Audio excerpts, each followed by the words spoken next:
Olá, tudo bem? Para quem que você trabalha? Você está sempre trabalhando para você, sabia disso? Mesmo que você seja assalariado, se você melhora, quem melhora é você. Napoleon Hill fez aquela pesquisa onde ele entrevistou 16 mil pessoas. Dos 16 mil, eram milionários. Dos 1.000 milionários, ele selecionou 500, que além de terem dinheiro, tinham saúde, boa vida familiar, etc, etc, etc. E muitos daqueles indivíduos, eles começaram pobres e terminaram ricos. Todos aqueles indivíduos que começaram pobres e terminaram ricos, quando eles trabalhavam para alguém, eles trabalhavam como se a empresa fosse deles. Eles economizavam como se a empresa fosse deles. Eles administravam como se a empresa fosse deles. Porque se você tem a atitude seguinte, bom, eu não vou me empenhar nisso não, porque isso não é meu. O dia que eu tiver o meu negócio, aí é diferente. Aí o dia que você tiver o seu negócio, sabe o que acontece? No momento que você for fazer, você não tem know-how para fazer. Aí acontece o que acontece no Brasil. Mais de 50% das empresas abertas fecham nos primeiros 12 meses, porque o dono da empresa não tem know-how, porque ele não se empenhou em trabalhar para o outro, e o dia que ele abriu o dele, ele não tem know-how de como ser dono de empresa. Então o que você tem que fazer, se você é assalariado, é trabalhar como se a empresa fosse sua. E tem que trabalhar mesmo, porque sucesso só vem antes de trabalho no dicionário. Mas, por outro lado, trabalho sozinho não traz sucesso. Eles entrevistaram um milionário que ficou milionário aos 65 anos de idade, em Brooklyn, New York. E eles perguntaram para o indivíduo, por que o senhor ficou milionário aos 65? Por que não aos 55? Por que não aos 45? Sabe o que ele respondeu? Eu estava muito ocupado trabalhando, não tinha tempo de ganhar dinheiro. O que ele quis dizer com isso? Que às vezes você focaliza tanto no que você está fazendo, que você esquece de dar um passo para trás e ver a coisa numa perspectiva maior. Porque para você ser bem sucedido profissionalmente, você tem que fazer as coisas acontecerem. Não significa necessariamente que você tenha de fazê-las. Aí é que vem a palavra delegação, que pouca gente entende. Delegar significa que eu vou entregar para alguém que faça pior do que eu.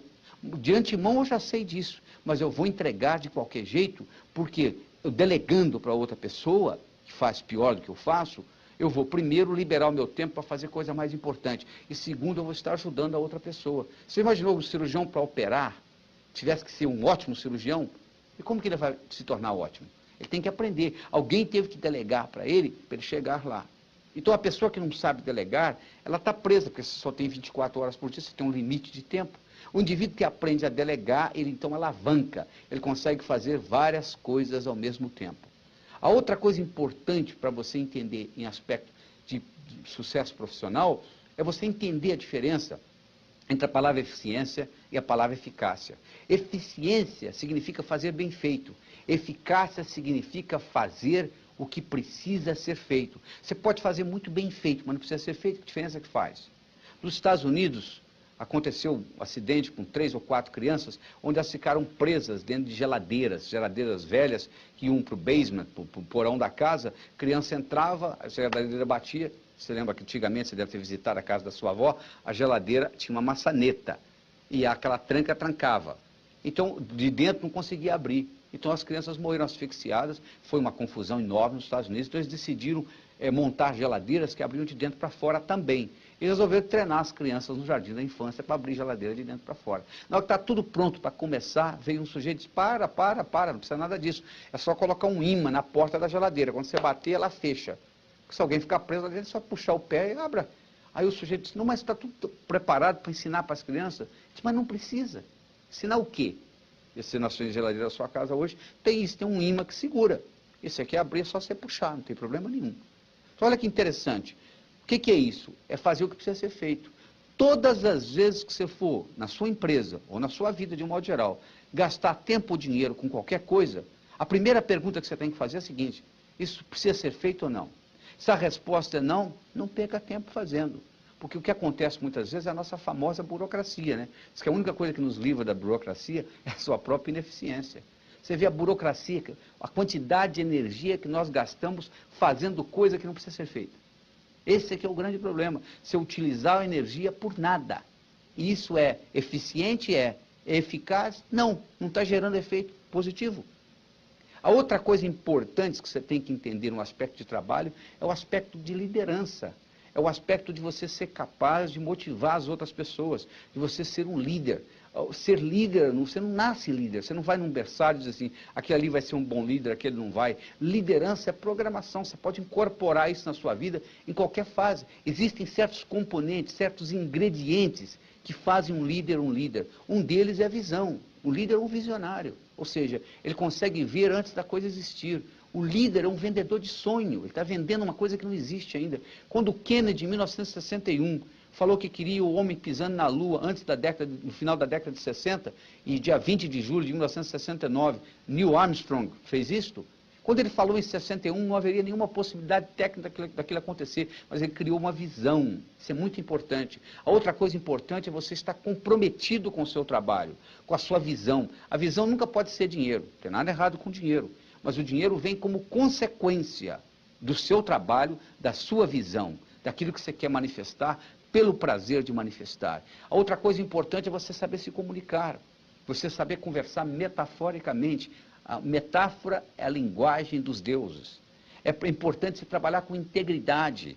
Nem tudo que é lucrativo é íntegro, mas tudo que é íntegro é lucrativo a longo prazo. Essa frase é de Buckminster Fuller, que foi provavelmente um dos indivíduos mais inteligentes que viveu nesse século.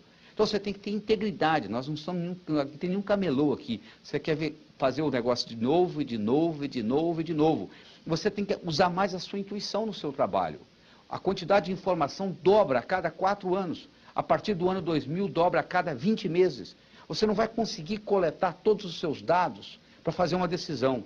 Intuição significa fazer decisões corretas com dados incompletos. E cada vez mais você vai ter que ser capaz de utilizar essa intuição, que isso é uma característica do hemisfério direito. E você tem que também entender de realidade.